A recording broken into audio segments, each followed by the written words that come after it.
Hello guys, welcome back to our channel Educable और आप सबका स्वागत है फिर से हमारी एक नई शानदार वीडियो में। जैसे कि आप सबको पता है कि हमारा जो चैनल है वो एंट्रेंस एग्जाम से रिलेटेड सारे अपडेट्स को लेकर आता रहता है और सारी जानकारी आपको देने की कोशिश करता है। तो मैं ऑलरेडी काफ़ी सारे एग्जाम्स के बारे में वीडियोस बना चुकी हूँ, like MA, BEd and law. अगर आपको वो सब देखनी है तो आप चाहे तो उनको देख सकते हो और उनका जो लिंक है मैं नीचे डिस्क्रिप्शन बॉक्स में भी डाल दूंगी। आपको जैसे कि पता है कि एंट्रेंस एग्जाम आने वाले हैं, तो हमने सोचा कि मोस्ट इंपॉर्टेंट जो टॉपिक्स हैं आपके एंट्रेंस के लिए होने वाले हैं वो हमें आपको जरूर करवाने चाहिए, जिससे कि आपको एंट्रेंस में हेल्प हो सके। तो आज की जो हम वीडियो लेकर आए हैं वो है theories of international relations and thinkers.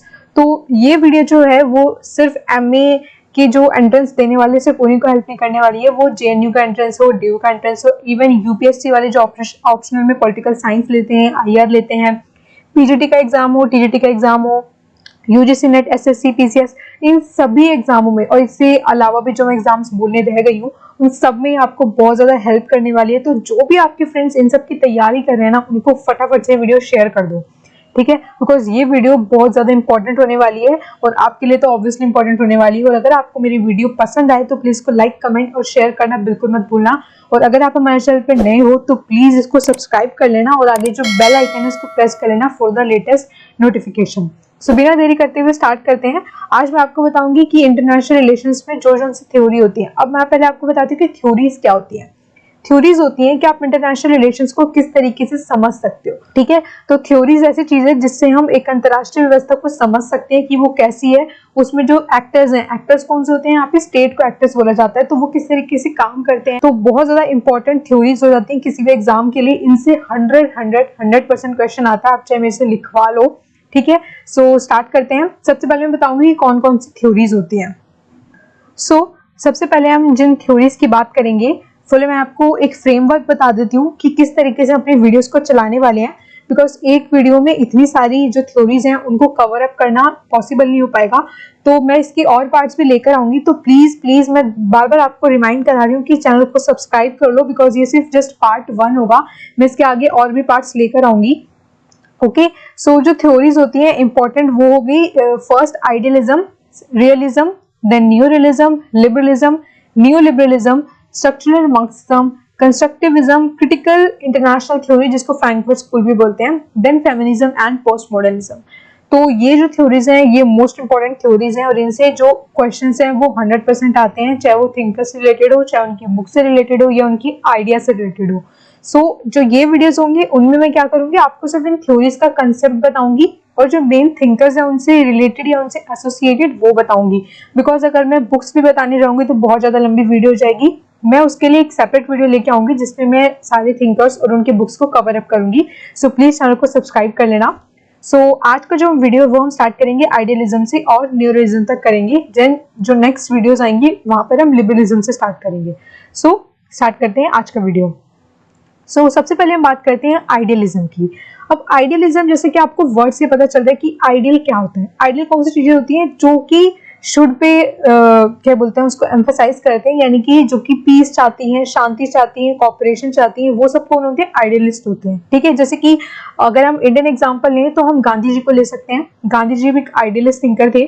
तो आइडियलिस्ट थिंकर्स वो होते हैं जो वॉर में बिल्कुल भी बिलीव नहीं करते। वो बोलते हैं कि वॉर नहीं होनी चाहिए, सब लोग आपस में मिलकर रहें, प्यार से रहें। तो चलते हैं इंटरनेशनल रिलेशंस में आइडियलिज्म किस तरीके से काम करते हैं वो मैं आपको बताती हूँ। Believes in possibility of creating a world free from these evils by depending upon reason, science and education. That mean जिससे हमें क्या पता चल रहा है कि ये क्या बोलते हैं कि जो वर्ल्ड है उसको हम एजुकेट करके साइंस से, रीजन का मतलब यहाँ पे तर्क बुद्धि है, तर्कशील होना है, अपने विवेक का प्रयोग करके हम क्या कर सकते हैं, कॉपरेशन कर सकते हैं और एक शांति भरे विश्व में रह सकते हैं। तो ऐसे कौन बोलते हैं, आइडियलिस्ट बोलते हैं। आगे चलते हैं। ये क्या बोलते हैं, इट इज ये क्या होता है, एक सेट ऑफ आइडियाज है। ये क्या बात करते हैं, मॉरल वैल्यूज की बात करते हैं। जैसे कि मैंने आपको गांधी जी का एग्जांपल दिया, गांधी जी भी काफी ज्यादा मॉरल वैल्यूज पे बिलीव करते थे, नॉन कॉपरेशन मूवमेंट उन्होंने चलाया था। ठीक उसी तरीके से जो आइडियलिस्ट होते हैं वो क्या बोलते हैं कि इंटरनेशनल रिलेशंस में हम मॉरल वैल्यूज को अगर पॉलिटिक्स में क्या दें, हायर रैंक दें, तो हम इनसे बच सकते हैं, वॉर से बच सकते हैं, और जितने भी डिजास्टर्स होते रहते हैं ह्यूमन मेड डिजास्टर जैसे कि टेररिज्म एंड वॉर वगैरह, उन सब चीजों से बच के कोऑपरेटेड वर्ल्ड में रह सकते हैं, एक दूसरे के साथ मिलजुल कर प्रेम भाव से। जो यहाँ पर एक इम्पॉर्टेंट थिंकर हो जाते हैं जिनसे हम एक तरीके से आइडियलिज्म की पहचान बोल सकते हैं, तो वो हो जाते हैं यहाँ पे वुडरो विल्सन। वुडरो विल्सन कौन थे? यूएसए के प्रेसिडेंट थे। उनकी एक बहुत फेमस स्पीच है, वो उसका नाम है 14 पॉइंट स्पीच।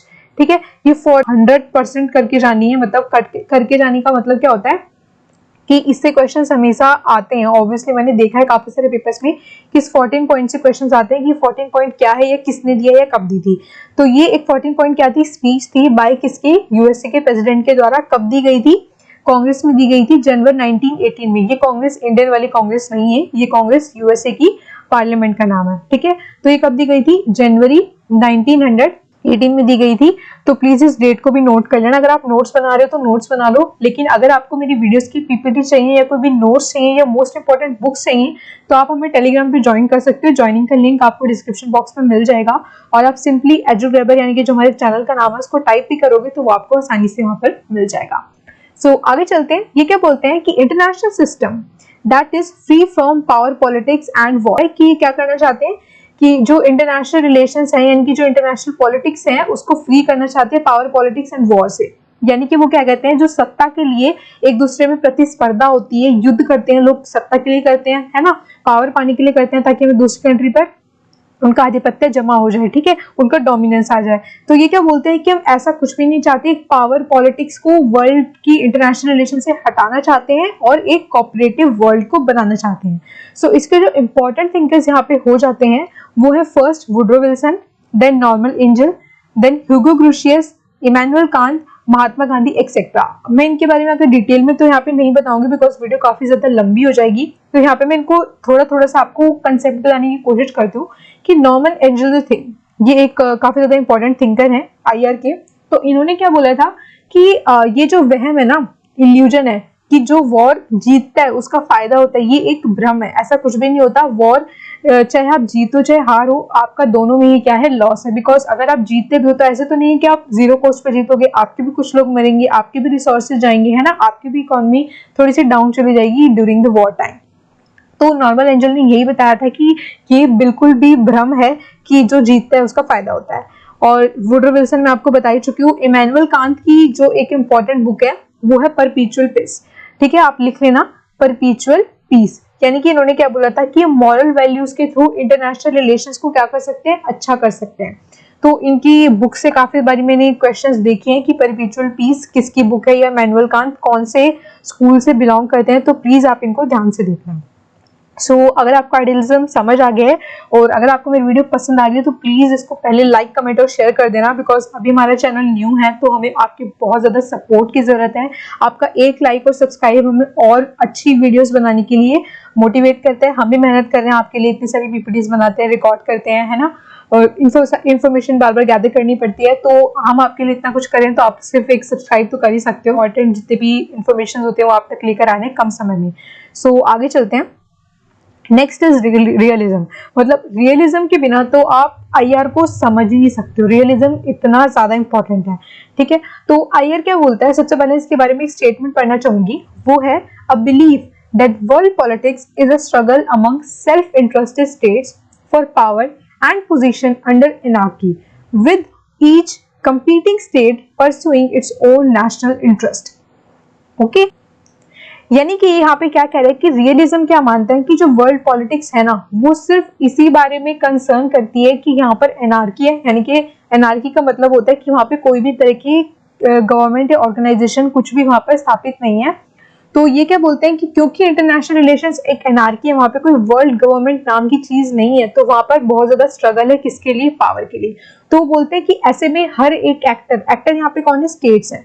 तो ऐसे में वो बोलते हैं कि हर एक एक्टर क्या करता है, अपने सेल्फ इंटरेस्ट को पाने की कोशिश करता है। सेल्फ इंटरेस्ट को पाने की कोशिश करता है मतलब उसके लिए वो वॉर की हद तक भी जा सकते हैं। अगर कोई स्टेट अपने सेल्फ इंटरेस्ट के लिए, अपनी कंट्री के सेल्फ इंटरेस्ट के लिए अगर वॉर कर रहा है, किसी पे अटैक कर रहा है, तो ये वो क्या मानते हैं, सही मानते हैं। तो ऐसे रियलिज्म का मानना है।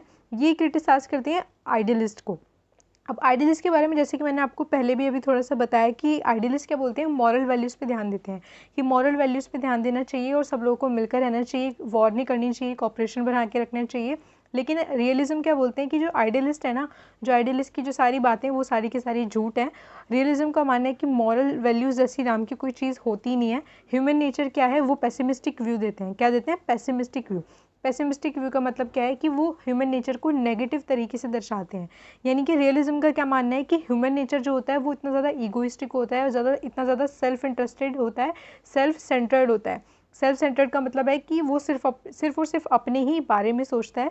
तो जैसे कि on the other hand idealist जो क्या बोलते थे कि लोग दूसरों के बारे में भी सोचते हैं, वो कॉपरेशन बना के रखना चाहते हैं। तो वहीं दूसरे हाथ पर क्या बोलते हैं रियलिज्म कि ह्यूमन नेचर क्या है, पेसिमिस्टिक है। तो वो क्या बोलते हैं कि जितने भी इंटरनेशनल कन्फ्लिक्ट्स होते हैं ना, इंटरनेशनल कन्फ्लिक्ट्स का सिर्फ एक ही रास्ता है, वो क्या है? वॉर। यानी कि मान लो दो स्टेट के बीच में कोई भी किसी भी बात को लेकर कोई भी कन्फ्लिक्ट है, डिस्प्यूट है, तो उसका जो अंत होगा ना वो कब निकलेगा? जब उन दोनों के बीच में वॉर हो जाएगी। जैसे कि आप अभी देख रहे हो कि इजराइल और फ़लस्तीन के बीच में कितना ज़्यादा टफ चल रहा है ना, कभी वो उस पर अटैक कर रहा है, कभी वो उस पर अटैक कर रहा है। तो इसी तरीके से रियलिज्म का मानना है कि जब भी किसी दो एक्टर्स के बीच में यानी कि दो स्टेट्स के बीच में कोई भी कन्फ्लिक्ट होता है, डिस्प्यूट होता है, तो रिजल्ट जो होता है वो होता है वॉर। तो ऐसे रियलिज्म का मानना है। उसके बाद मोस्ट इंपॉर्टेंट थिंग है वो है रियलिज्म के 3 एस। यानी कि रियलिज्म क्या बोलते हैं? 3 एस की बात करता है। वो क्या है? Statism, survival and self help. जिसमें सबसे पहला आता है आपका स्टेटिज्म। स्टेटिज्म क्या होता है कि यानी कि रियलिज्म क्या कहना चाह रहे हैं कि जो पूरा इंटरनेशनल सिस्टम का जो भी सिस्टम है ना, वहाँ पर क्या है? स्टेट सेंटर, यानी कि हर चीज़ स्टेटिज्म से रिलेटेड है। तो स्टेट को क्या करना है, यानी कि जब उनके ऊपर कोई खतरा आता है तो वो वॉर के लिए भी जा सकते हैं। सो जो नेक्स्ट वो बात करते हैं वो है सर्वाइवल की, और इस सर्वाइवल के लिए उसको जिस हद तक जाना पड़े वो वाजिब होगा, ठीक, क्योंकि वो क्या कर रहा है? अपने सर्वाइवल के लिए ऐसा कर रहा है। उसके बाद जो थर्ड एस वो यहाँ पे बात करते हैं वो हो जाता है उनका सेल्फ हेल्प।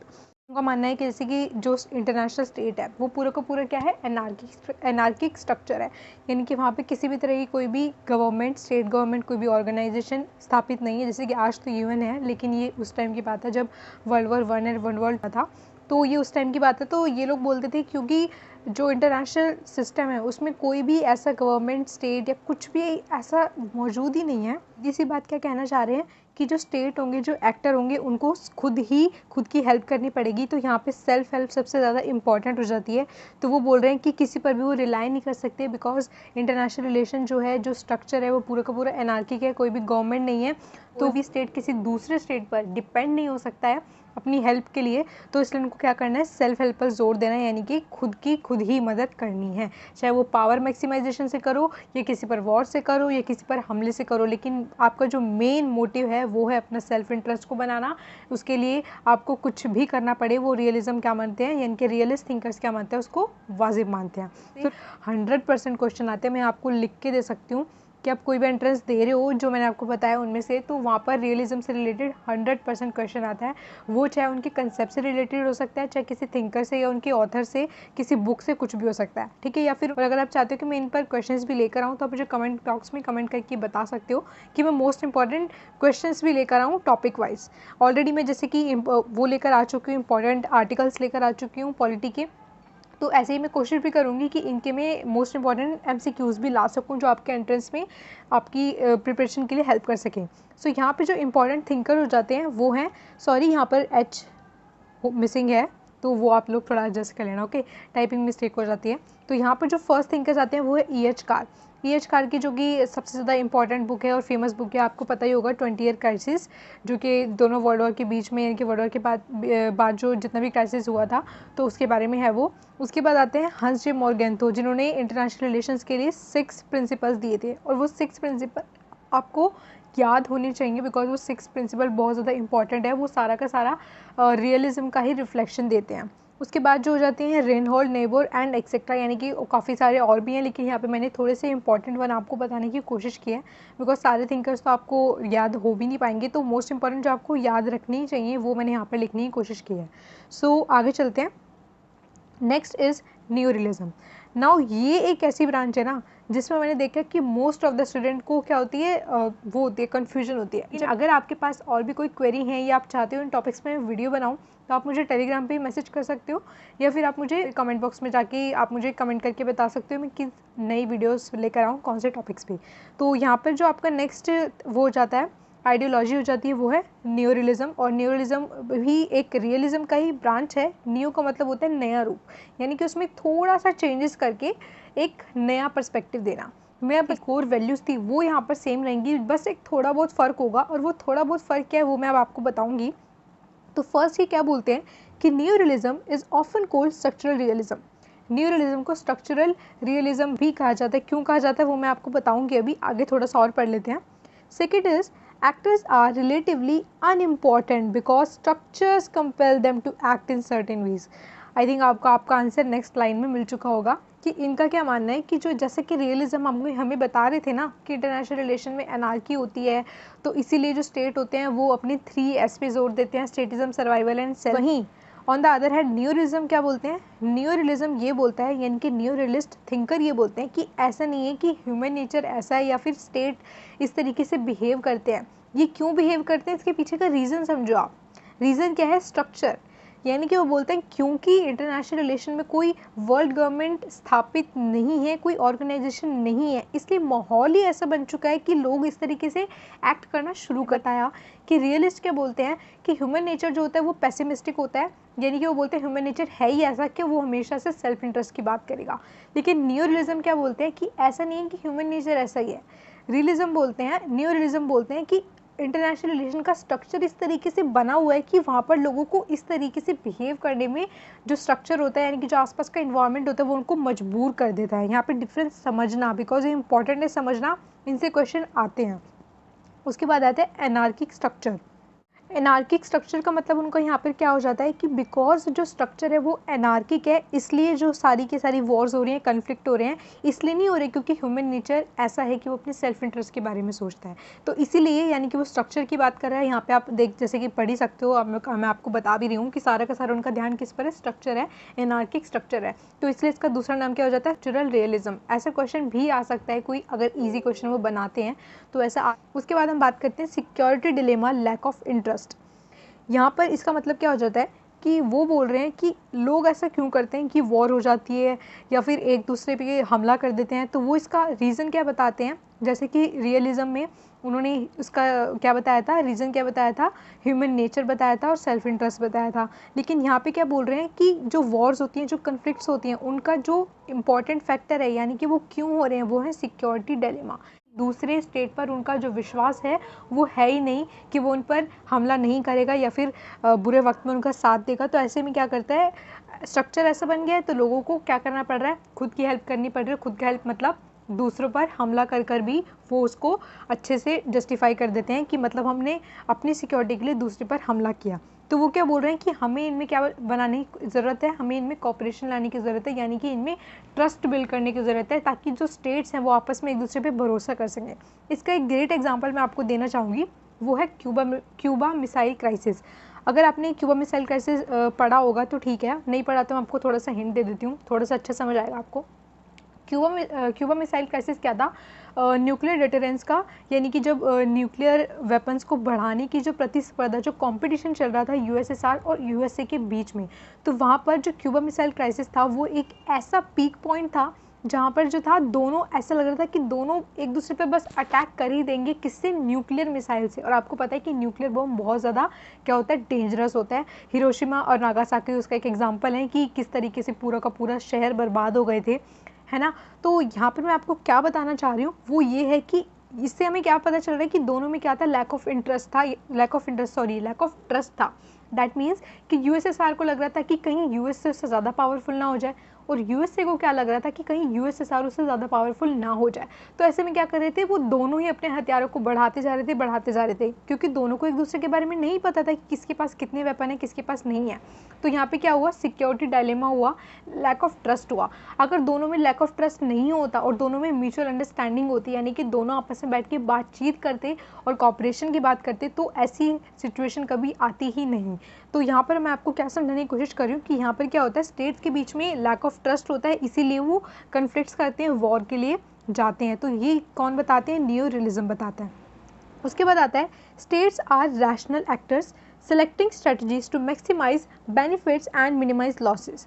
यानी कि वो यहाँ पे क्या बताने की कोशिश कर रहे हैं, वो बोल रहे हैं कि स्टेट्स जो है ना वो रैशनल एक्टर हैं। रैशनल एक्टर का मतलब क्या है कि उनके पास विवेक है, वो अपनी बुद्धि का इस्तेमाल करके बहुत अच्छे अच्छे फैसले ले सकते हैं। और अच्छे अच्छे फैसले लेने के दौरान वो हमेशा किस चीज़ को ध्यान रखते हैं कि उनके जो बेनिफिट हैं वो ज़्यादा से ज़्यादा हों और जो लॉस हैं वो कम से कम हो। ये तो ह्यूमन नेचर है, ये सबको पता है ना कि हर कोई चाहेगा कि उसका जो फ़ायदा है वो सबसे ज़्यादा और नुकसान सबसे कम हो। तो ये क्या बोलते हैं, ये भी ये बोलते हैं कि स्टेट एक रैशनल एक्टर है, तो वो जो भी डिसीजन ले रहे हैं ना इंटरनेशनल रिलेशंस में या स्ट्रक्चर में, वो इसी बात को ध्यान में लेकर ले रहे हैं कि सारी उन बातों से उनका लाभ भी होता हो और जो उनके लॉस हैं वो सबसे ज़्यादा कम होते हो। उसके बाद ये क्या बोलता है कि states are self interest oriented. जैसे कि मैंने आपको बताया था कि जो कोर वैल्यूज़ होती हैं वो सेम रहती हैं, थोड़ा बहुत बदलाव होगा, जैसे कि मैंने आपको बताया ह्यूमन नेचर में यहाँ पे बदलाव था, स्ट्रक्चर में यहाँ पे बदलाव था, थिंकिंग में, लेकिन कोर वैल्यूज सेम रहती हैं बिकॉज ये भी क्या है, रियलिज्म का ही एक पार्ट है, उसका ही एक नया रूप है।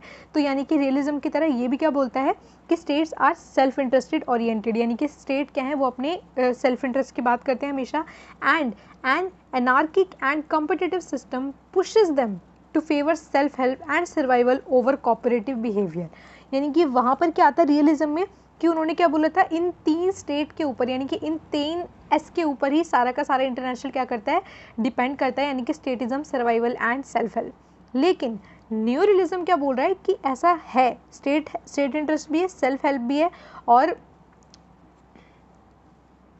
सर्वाइवल भी है, लेकिन ये सब किस तरीके से होते हैं यानी कि क्यों होते हैं वो इन्होंने रीज़न बताने की कोशिश की।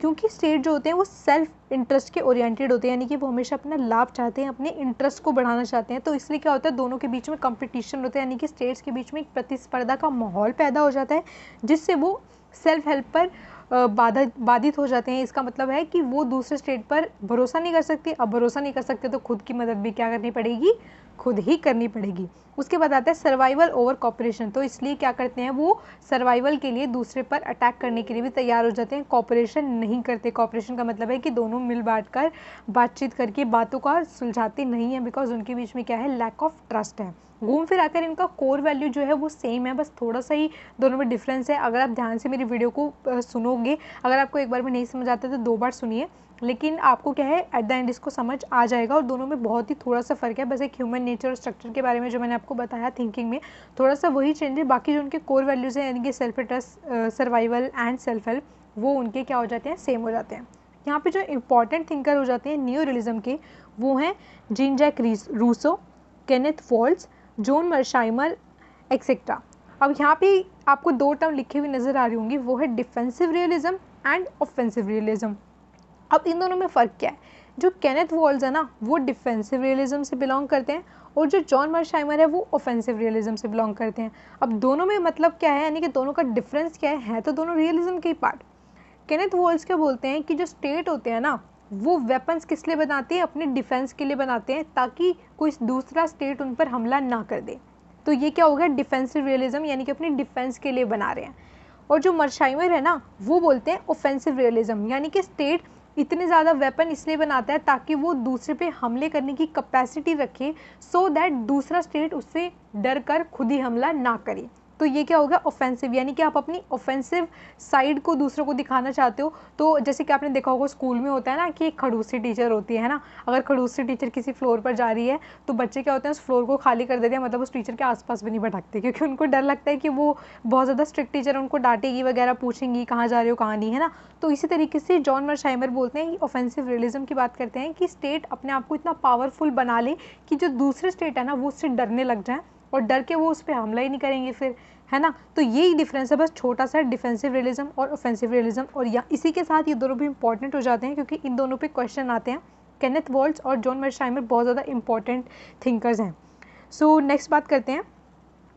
So thanks for watching and please like, subscribe and share this video, because जैसे कि मैंने आपको फर्स्ट स्लाइड में बताया था कि बहुत सारी जो हैं स्कूल्स हैं, थ्योरीज़ हैं, तो उन सबको एक वीडियो में कवर अप करना इट्स नॉट पॉसिबल। तो मैं इसके और भी पार्ट्स लेकर आऊँगी। अगर आपको वीडियो पसंद आ रही है तो इसको लाइक, कमेंट और शेयर ज़रूर करना। और हमारे चैनल पर न्यू हो तो इसको सब्सक्राइब कर लो यार, क्योंकि हम बहुत अमेजिंग वीडियोज़ लेकर आते हैं आपके एंट्रेंस की हेल्प के लिए और पॉलिटिकल साइंस स्टूडेंट्स के लिए तो खास करके।